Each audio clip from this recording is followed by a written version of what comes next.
obter sucesso em RFPs no meio jurídico?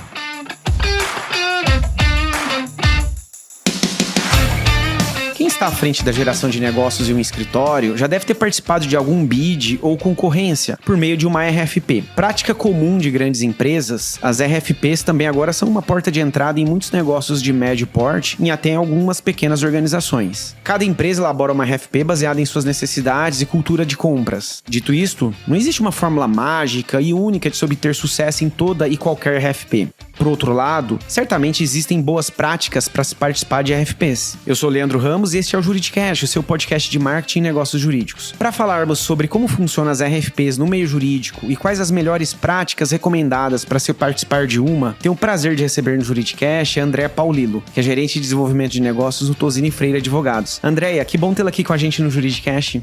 Eu que agradeço o convite, Leandro. É um prazer estar aqui conversando com você sobre esse tema que é tão relevante para o mercado jurídico. E para a gente começar, Andréa, poderia explicar para o nosso ouvinte o que são as RFPs e como elas geralmente ocorrem no mercado jurídico, né? E qual que é a sua importância para a advocacia? Claro, vamos lá. O termo RFP vem da palavra em inglês que é Request for Proposal, que nada mais é do que uma solicitação de proposta. Tá. No mercado jurídico, são usados por várias empresas, principalmente as empresas de grande porte, e outras organizações para selecionar escritórios de advocacia para fornecer serviços jurídicos específicos. Na maioria das vezes, esses processos são muito detalhados e bem estruturados, né, com o objetivo de garantir que a empresa contrate o melhor escritório que tenha mais aderência à sua necessidade. Acho que isso é extremamente relevante. Esses processos têm algumas fases, eu vou falar rapidamente aqui por elas, mas basicamente tem 7 grandes fases, né? Então você tem uma identificação da necessidade, então a empresa precisa identificar qual o serviço jurídico que ela precisa, né? Que pode variar, pode ser um litígio, pode ser uma assessoria, uma fusão e aquisição, pode ser um assunto trabalhista, enfim, pode ser uma série de assuntos aí ligados ao meio jurídico. Você tem o processo mesmo de elaboração de RFP, que a empresa também define um documento, como que ele tem que ser feito, como que ele tem que ser detalhado, qual o nome do trabalho que vai ser feito, qual que é o escopo do trabalho, qual o caso jurídico em questão, quais são os critérios para seleção, define-se prazos, define-se alguns requisitos específicos.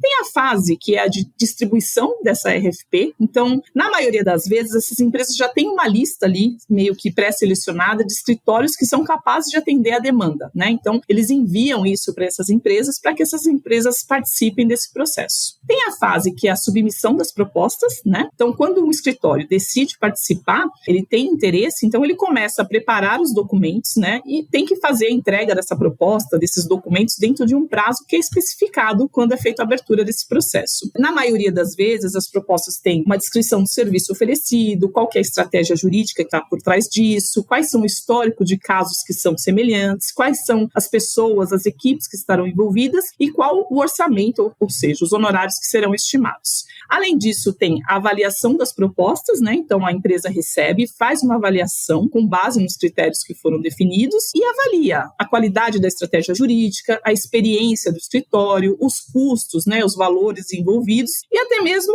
feedback de outros clientes ou de informações de mercado. Tem algumas RFPs que são bastante complexas e você tem uma opção de ter entrevistas e apresentações. Então, os escritórios selecionados podem ir lá, eles podem ser convidados, né? Para apresentar a sua proposta, discutir quais são as alternativas que estão sendo colocadas, dar mais detalhes e responder a qualquer tipo de pergunta específica em relação ao processo. E, por fim, tem a parte de negociação e seleção. Então, a empresa avalia, né, toda a documentação, todas as informações que foram enviadas e, após a conclusão dessa análise, começa ali uma fase de negociação. Tem sempre a questão do preço, muito forte, sim, mas tem outras variáveis que também servem como critério para a definição da contratação. Sempre é feito de forma bastante formal, existe um contrato e, finalmente, ele é assinado. Ou seja, é um processo bem estruturado, né, Andréa? E aí, pensando na sua experiência, né, no mercado jurídico com RFPs, quais são as tendências mais recentes que você tem observado em relação às RFPs no meio jurídico? Leandro, eu acho que depois da pandemia você tem muito forte, né, essa questão, acho que eu vou colocar aqui em primeiro lugar, mas é uma delas, que é a adaptação ao trabalho remoto e flexível, né, eu acho que isso ganhou uma importância, né, por conta da pandemia, então acho que é importante que o escritório consiga demonstrar sua capacidade de operar tanto em ambientes virtuais ou físicos e sempre mantendo a qualidade, a prestação de serviço e uma comunicação boa, né, nas relações de trabalho, acho que essa é uma delas. Outra coisa que também também vem com muita força hoje em dia é a questão do uso de tecnologias e ferramentas de automação, né? A gente tem falado muito sobre isso, né? Existem já algumas ferramentas no mercado que ajudam na elaboração dessas RFPs, né? Tudo bem que cada uma delas tem as suas características, tem as suas diferenças, mas em alguns momentos você tem um processo que pode ser similar, sim. E essas ferramentas, elas vêm com o objetivo de aumentar a eficiência em todo esse processo, né? Outra tendência que a gente também tem observado é olhar muito para a questão de dados e métricas, né? Que eu acho que isso também é uma coisa recente. Então, esses processos, cada vez mais, eles pedem informações muito detalhadas, eles querem entender muito a performance do escritório. Então, o que eles querem? Qual que é a expertise? Me fale de casos que são similares, que você já participou. Me dê um percentual da taxa de sucesso. Me fale um pouco sobre o seu tempo de resposta. Como que funciona a questão de eficiência nos custos, né? Isso também a gente tem percebido. Tem também a questão da precificação, tá? Então, acho que a gente tem aí no mercado, acho que não só no mercado jurídico, mas acho que no mercado como um todo, né? Essa pressão por redução de custo, né? Enfim,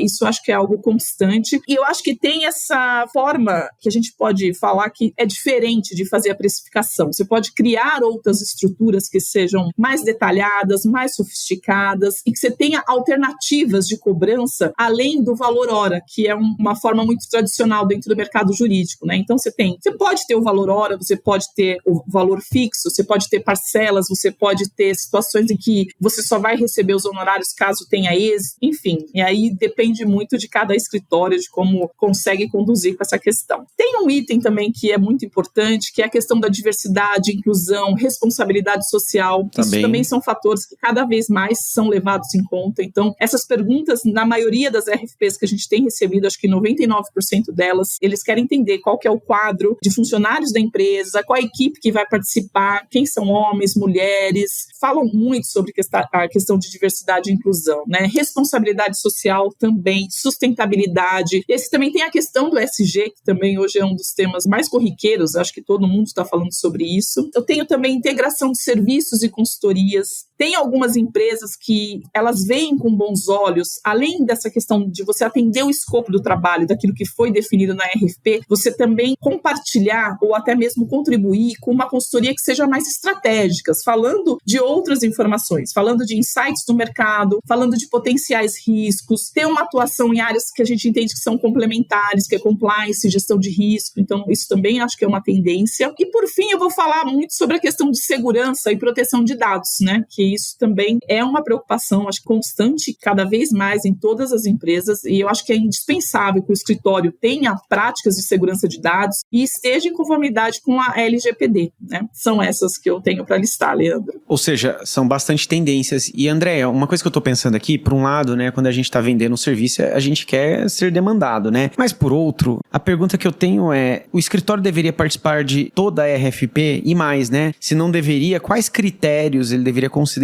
antes de participar de uma RFP? Isso é uma decisão extremamente importante, Leandro, e eu acho que essa opção por não participar tem que estar na mesa, sim, né? Eu acho que tem que ter uma análise muito crítica do escritório, principalmente nesse pedido inicial, se decide participar ou não, né? Isso envolve uma série de fatores, né, Leandro?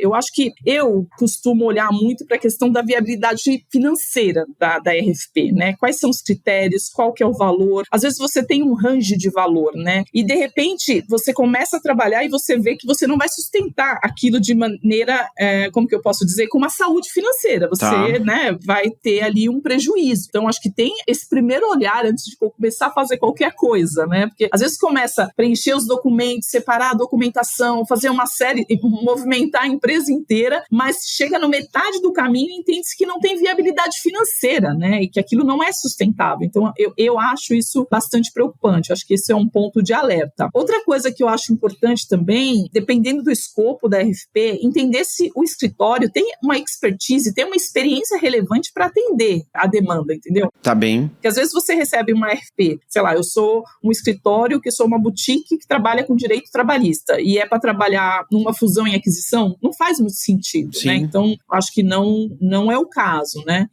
Tem a questão também da capacidade da equipe, né? Se eu tenho recursos suficientes para para atender, né? Às vezes eu estou com uma equipe lotada de projeto, lotada de trabalho, né? E aí eu quero pegar mais um trabalho, porque é importante, porque é relevante, mas você precisa entender mesmo se você tem estrutura e se você tem equipe para atender, né? Algumas RFPs vêm com prazos que são surreais, né? Então, ele quer que você preencha hoje, né? Um documento com 200 páginas, amanhã entregue, no terceiro dia execute o trabalho, enfim. Isso também acho que tem que avaliar se realmente tem um cronograma que é praticável, né? Se aquilo não tá fora, assim. Você fala, não vou conseguir dar conta. E tem a parte que, para o mundo jurídico, eu até falo isso depois, porque para a gente isso é a primeira coisa que acontece no mercado jurídico, que é o conflito de interesse, né? Sim. Toda vez que eu aceito um novo trabalho, né, essa é a premissa básica de escritório de advocacia. Você tem que olhar se eu vou ter algum conflito com algum cliente com quem eu já trabalho, ou se eu vou ter conflito com potenciais clientes, entendeu? De um determinado setor, né? Precisa avaliar. Eu acho que tem a questão da ética, né? Se é prudente participar ou não. Outro ponto que eu acho que também vale olhar é a reputação da empresa, né? Então, essa empresa que está solicitando esse processo, que criou esse processo, é uma empresa que tem nome no mercado, tem uma reputação negativa, ela está envolvida em alguma atividade que seja ilegal ou antiética. Eu acho que isso é uma preocupação que a gente tem que ter antes de decidir participar de qualquer processo, né? E aí tem as incertezas legais e regulatórias que também para o mundo jurídico acaba sendo uma coisa muito óbvia, né? Se tem algum risco jurídico, se tem alguma questão que, nossa, isso aqui não está correto, né?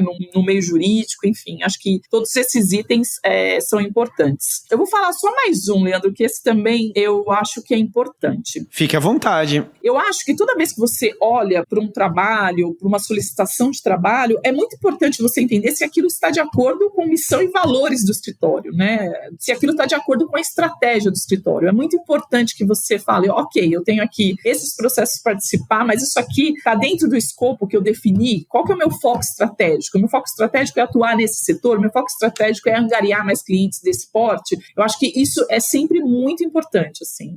Eu acho que são esses pontos, Leandro. E, Andréia, quem deve, dentro do escritório, estar envolvido nesse processo de elaboração e resposta a uma RFP? O processo de RFP sempre ele é bastante burocrático, assim, né? Ele tem muita informação, então você precisa de várias pessoas, né? Eu acho que aqui eu vou falar, eu vou colocar a minha pessoa aqui em primeiro lugar, né? Mas eu acho que a primeira área a ser envolvida, acho que é importante a área de desenvolvimento de negócios ou a área de marketing, né? Para fazer toda a coordenação do processo, né? Definir quem são as pessoas que estarão envolvidas, garantir que os prazos sejam cumpridos, né? Que todos os componentes necessários, né, sejam incluídos. Acho que definir a estratégia da proposta, né? Trabalhar na elaboração, ajudar a posicionar o escritório de maneira competitiva e diferenciada. Então, acho que a primeira área é essa, né? Obviamente que a gente vai repassar no segundo momento aqui para a parte técnica, para a parte jurídica. Então, preciso de um olhar de um sócio, de um advogado sênior, né? Para ele ler, entender o escopo, ver se faz sentido, se a gente tem uma equipe estruturada para fazer esse trabalho, qual o conteúdo jurídico que é necessário para participar desse processo. Então, eu começo aqui com essas duas grandes áreas. A área de marketing se envolve muito na captação, de coletar informações, né? Porque geralmente eles falam muito sobre expertise, sobre casos que são similares, sobre a nossa experiência de forma geral em relação ao trabalho, né? Tem uma preocupação também, acho que com a edição do documento, né? Ter uma escrita ali que seja clara, que tenha coerência, que tenha um tom bastante profissional. Uma área que eu também acho que vale muito o envolvimento e acho que é uma das áreas fundamentais é a área financeira, né? Tá bem. Então, quando eu falo que é importante a gente pensar em arranjos diferentes para fazer a cobrança, para ter honorários, né, de formas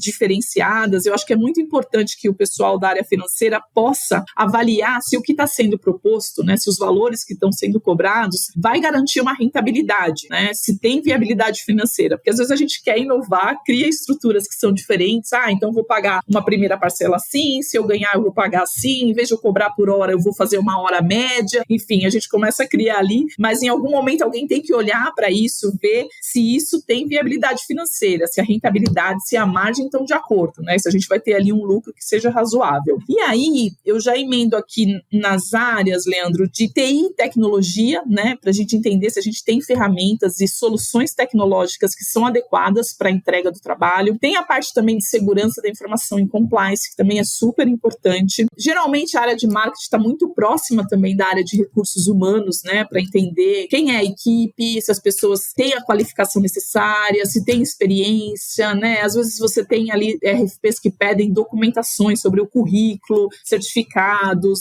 diplomas e tudo mais, né? Avaliar também a questão de capacitação e treinamento dessas pessoas, né? E tem algumas empresas, alguns escritórios, na verdade, eu já vi aqui no escritório, a gente já teve algumas situações assim, que a gente tem um profissional que é um gerente de projetos, né? Que para uma RFP faz todo sentido, né? Porque ele faz toda a parte de planejamento, ele olha as datas, os prazos, ele desenvolve um plano de forma mais detalhada, ele auxilia ali na execução do projeto na hora de passar de uma fase para outra, ele define alguns marcos, quais são os principais entregáveis, né? E ele também avalia ali gestão de riscos, se a gente está em cima do prazo, se a gente não está, se tem alguma estratégia que a gente pode desenvolver ali para evitar qualquer situação que não esteja de acordo para que a gente conclua o processo de forma satisfatória. E André, quando alguém participa de uma RFP, é natural você querer ganhar essa RFP, né? E, portanto, sim, como garantir, né, a conformidade e a competitividade, né, da proposta que a gente está enviando? Eu acho que a questão da conformidade e competitividade, Leandro, passa muito por esse momento inicial. Acho que tem uma leitura muito atenta do todo o processo. Então, o que é o processo, qual é o escopo, o escritório tem aderência, tem capacidade de entregar. Na maioria das RFPs, eles definem um prazo para esclarecimento de dúvidas. Então, geralmente eles falam, olha, se você tiver alguma dúvida sobre o processo, porque acontece, você tem até tal data para enviar um e-mail ou participar de uma call, enfim. Cada RFP define ali um formato. Então, acho que é muito importante tirar todas as dúvidas, entendeu? Para não ter nenhum problema futuro. A adequação do escopo, acho que é super importante. A questão da transparência, a clareza nos custos, nos valores. Pensar nessas soluções inovadoras, mas sempre com essa preocupação da viabilidade financeira. Um ponto muito importante é a capacitação da equipe, a expertise dessa equipe para garantir que corra, né? Que a gente seja competitivo de fato, né? Enfim, dependendo com quem você está concorrendo, acho que isso é um ponto muito importante. Entender se você tem capacidade tem aderência à questão dos prazos, né? Vou conseguir entregar dentro dessa data que está sendo solicitado, né? Aí eu volto a falar sobre proteção de dados, diversidade e inclusão, sustentabilidade. Tem um ponto que acho que eu posso explorar um pouco mais, porque eu não falei ainda, essa questão de feedbacks e melhorias durante o processo, né? Então, conforme vai caminhando o processo, acho que você pode estar sempre em contato com a empresa ou com um ponto focal para entender se está num caminho, não está, se a informação que já foi enviada está correta, não está, se poderia ter algum tipo de melhoria. Esse feedback é muito importante. E eu acho que também a questão da competitividade passa pela personalização da proposta, né? Olhar muito para essa empresa, entender quem é essa empresa, o que ela faz, quais são os negócios, como que ela se posiciona no mercado. Cada empresa tem uma cultura, né? Então, acho que tem uma forma de você entregar um trabalho de forma muito individualizada, acho que é extremamente importante. E, por fim, eu acho que é a apresentação. Acho que tem que ter um documento impecável, tem que ter coerência, tem que ter concisão, tem que ter uma revisão antes de você finalizar esse processo. E quais são as vantagens, né, de um escritório participar de uma RFP, Andréa? São muitas, assim. Eu acho que os principais benefícios, acho que o mais óbvio de todos, né, Leandro, é essa questão da oportunidade de você gerar um novo negócio, né? Sim. E aí eu tô falando, olha, eu vou expandir a minha base de cliente, né?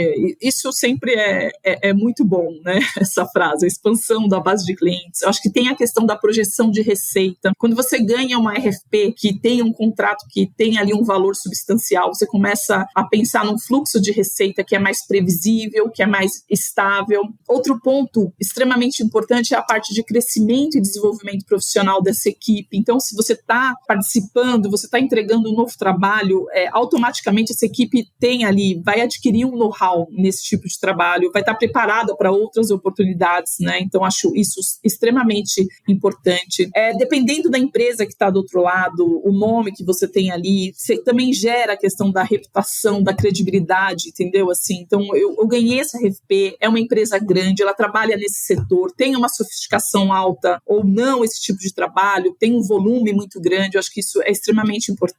Eu acho que participar e ganhar uma RFP também traz um pouco da demonstração da competência do seu escritório em participar desse tipo de processo que é bastante competitivo, né? Então, você tem alguns requisitos que são muito rigorosos, né? Acho que você tem que entregar resultados, tem que entregar qualidade, eu acho que é muito bacana. Tem a parte de networking, relacionamento, né? Porque por mais que você não ganhe essa RFP, o mercado está ali vendo quem está participando, quem são as pessoas envolvidas, quais são os grandes escritórios, entendeu? Então, acho que tem essa construção de relacionamento, tem possíveis parcerias futuras em outros trabalhos, se necessariamente você não ganhar, né, nessa RFP. Você tem a oportunidade de fazer algo diferente, como eu falei, principalmente quando você fala em precificação, mas também você pode diferenciar na forma de trabalhar. Eu acho que você revisita também um pouco da sua eficiência, você revisita os seus processos internos, acho que isso é importante, dependendo da demanda que você tem, então acho que é importante. A questão de visibilidade e marketing, para mim, acho que é a mais óbvia, né, mas eu acho que trabalhar em grandes projetos aumenta muito a visibilidade do escritório, né, no mercado jurídico, acho que para as empresas que você tem ali no seu mercado, o material de marketing também que você elabora, ou todo o processo que você cria para participar de uma RFP, você pode reaproveitar para outras demandas, né? E eu acho que é isso, Leandro. Aqui você fala muito sobre estabilidade e planejamento financeiro também, que eu acho que é algo que eu já falei ali no início, mas acho que para mim também é algo que merece um destaque, né? Você ter alguns contratos, você ter ali um fluxo de caixa de recebimento, eu acho que é sempre bom para o escritório ter esse tipo de receita que vem das RFPs. Tá bem. E André, é possível pensar que existe alguma desvantagem ou ainda até desafios para um escritório participar de uma RFP? Sim. Eu acho que tem todas as vantagens, sim, mas eu acho que tem algumas desvantagens, tem alguns desafios que são bastante significativos, assim, né? Então, como eu falei já anteriormente, eu acho que tem uma decisão ali de quando você lê esse documento, entende qual é o processo e começa a entender cada uma das fases, né? Mas eu vou citar alguns exemplos que eu acho que não pode gerar muito benefício para o escritório. Então, quando você participa de uma RFP, a primeira coisa que você tem é um consumo de tempo e recurso muito grande, Sim. Né? Então, para você parar uma equipe, parar um advogado, um sócio, área financeira, ter um gestor de projeto, ter uma área de marketing ali coletando todas as informações, isso leva tempo, né? Você precisa revisar esse documento. Então, tem que olhar se realmente o valor que está inserido ou até mesmo participar desse processo é estratégico de fato para a organização, né? Se eu não vou afetar ali o meu atendimento, a minha carteira de clientes atuais. Então, acho que isso é importante. Tem algumas RFPs que você vê que você tem uma taxa de sucesso, a possibilidade de você ganhar,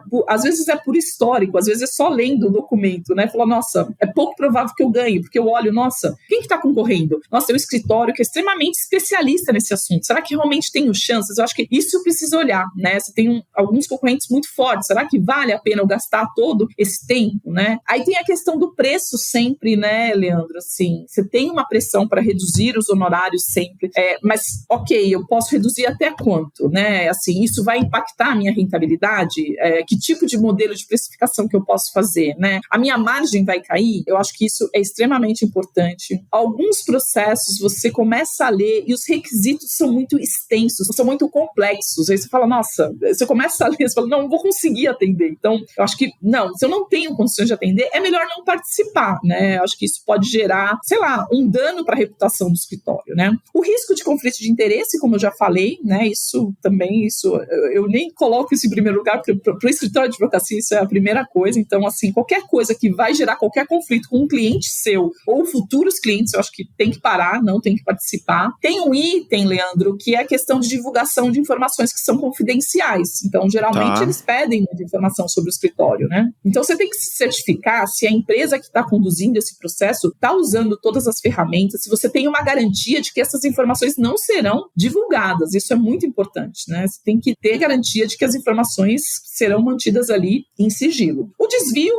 do foco estratégico, eu acho que, ok, vou participar desse processo, desse, mas aí quando eu começo a olhar para a estratégia do escritório e o tipo de trabalho que eu estou pensando em participar, o tipo de processo de RFP que eu estou tentando participar, não faz muito sentido. Eu também acho que vale avaliar se vale participar. E tem algumas RFPs, quando você vai ver o critério para seleção, ele é meio confuso. Você fala, nossa, mas deixa eu entender aqui, como que vai ser isso, entendeu? Então, se você olhar e ver que os fatores que estão sendo relacionados para como que vai ser avaliado, e se você tiver qualquer dúvida sobre o processo, eu também confesso que eu acho que não vale, né? E se vai ter um investimento muito alto no final, sabe, Leandro? Por fim, você fala assim, para eu participar, eu vou ter que contratar um consultor externo, eu vou ter que ter uma tecnologia tecnologia, né, que eu não tenho, eu vou ter que fazer um investimento alto, entendeu? Para avaliar, porque assim, você vai participar do processo, você pode ganhar ou não. Então, Sim. se eu tenho um investimento inicial que é muito alto e que eu não tenho a certeza de que eu posso ganhar esse processo, eu também recomendo que não participe. Eu acho que é isso. E, Andréia, é um mito pensar que as RFPs são apenas para os grandes escritórios? Eu acho que não é um mito, Leandro. Na verdade, os grandes escritórios acabam tendo uma estrutura maior, né, um leque de áreas, né, maior do que os pequenos, mas eu não consigo achar que os pequenos também não possam participar. Eu acredito que eles podem sim, eu acho que eles têm algumas vantagens, sim. E, Andréia, para os escritórios que pretendem, né,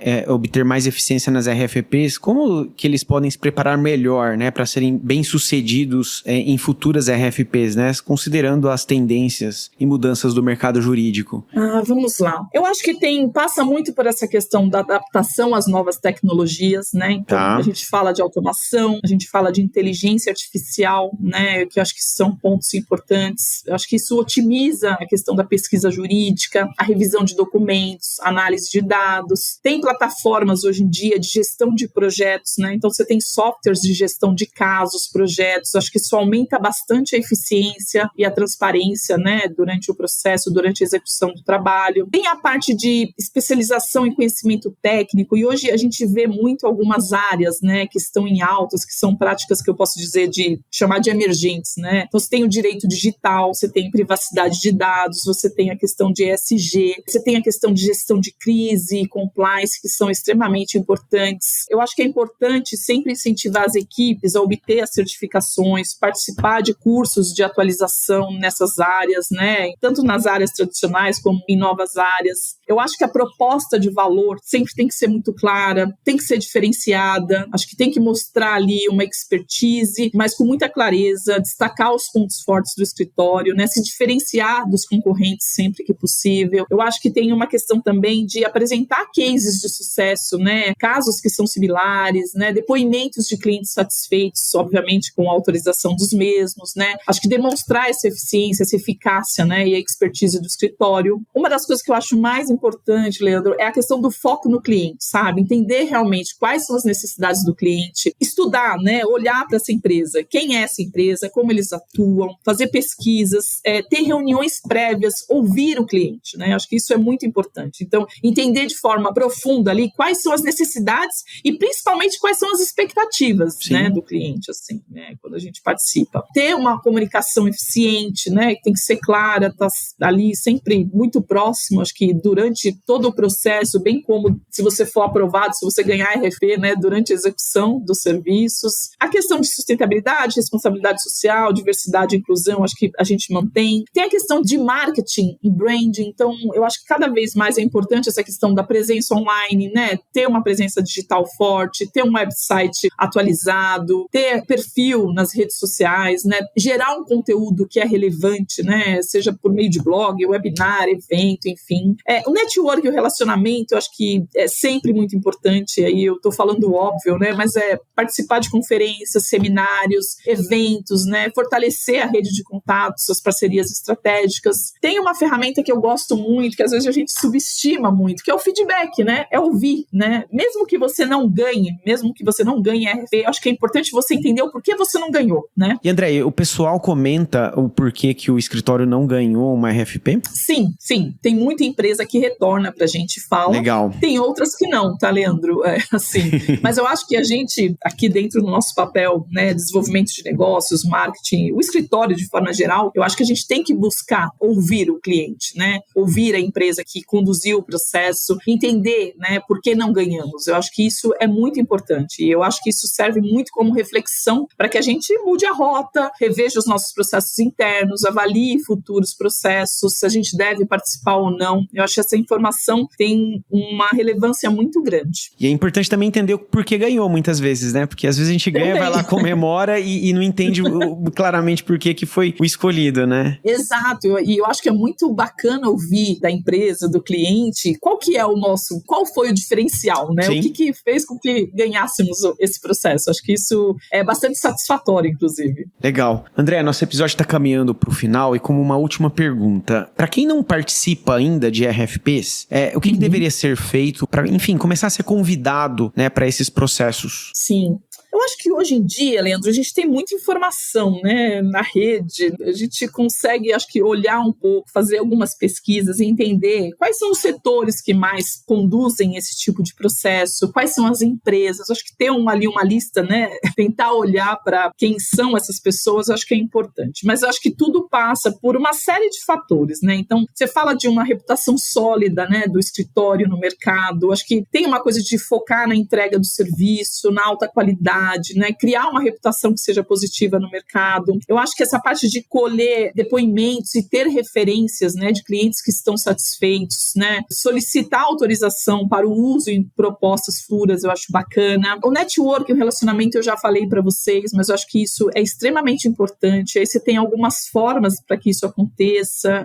Eu acho que cada pessoa, cada sócio, cada advogado faz isso de formas diferentes, mas é óbvio, né? Você passa por eventos, conferências, você participa de associações, você cria ali, né, formas de aumentar a sua visibilidade no mercado, né? Você gera conteúdo. Essa parte de geração de conteúdo eu também gosto bastante. Você pode fazer isso por meio de site, redes sociais, né? Eu acho que isso é muito importante. Você ter um marketing de conteúdo, ter propriedade, né, em alguns assuntos, né? E seja publicando artigos, mandando newsletters, falando de alguns estudos de caso, né? Acho que tem uma forma de você demonstrar ali a sua expertise para o mercado. Eu acho que é muito importante. Tem algumas situações que você pode estabelecer algumas parcerias que são estratégicas, né? Então, às vezes eu vou falar, eu sou um escritório de advocacia, mas eu vou falar com uma consultoria, né? Enfim, eu posso estabelecer uma parceria, pensar ali em soluções que sejam conjuntas para uma determinada demanda. Eu acho que isso é importante. Eu acho que fazer aliança com algumas empresas, né? Acho que a capacitação interna também é algo importante, como na maioria das vezes essas RFPs falam muito sobre expertise, né? Tem algumas que elas definem quais são os critérios mínimos para que você participe. Então, sempre passa muito pela capacitação dos advogados, dos profissionais que estarão envolvidos. Eu acho que isso é importante. Eu acho que a parte de treinamento interno para responder uma RFP, eu acho bacana. A questão de pensar e repensar sempre como que monta uma proposta, que tipo de diferencial que tem que ter numa proposta, né? Como que eu preparo uma proposta, o mercado fala propostas vencedoras, eu gosto desse termo, mas acho que é importante. Ter uma aproximação muito proativa com os clientes em potencial, acho que isso também faz parte, entender, né, quem é o cliente, entender que se ele participa de alguma associação, de alguma entidade, você sempre encontra uma forma ali de se aproximar dessas pessoas, seja por redes sociais, seja participando de um evento, revisitar sempre a questão dos processos internos, né, eu acho que isso também passa. Eu gosto muito dessa ideia de gestão de projetos, né? Assim, quando fala em trabalhos que são mais complexos, ou ter um profissional dedicado à gestão do projeto, né? Acho que isso aumenta muito a eficiência, a transparência, e eu acho que isso deixa o escritório, de certa forma, mais atraente para os clientes. E, por último, acho que eu posso falar, pensar em criar relatórios, né? Que possa falar de maneira detalhada para o mercado, dentro do que é possível, obviamente, qual que é a capacidade do escritório de executar um trabalho complexo, ter informações que sejam claras, precisas, né? Falar sobre execução ou alguns cases de sucesso. Eu acho que passa por todas essas variáveis. Muito bom, Andréia. Eu agradeço imensamente a sua participação aqui no Juridicast. Muito obrigada, Leandro. Eu que agradeço pelo convite. Foi um prazer conversar com você sobre esse tema. Obrigado.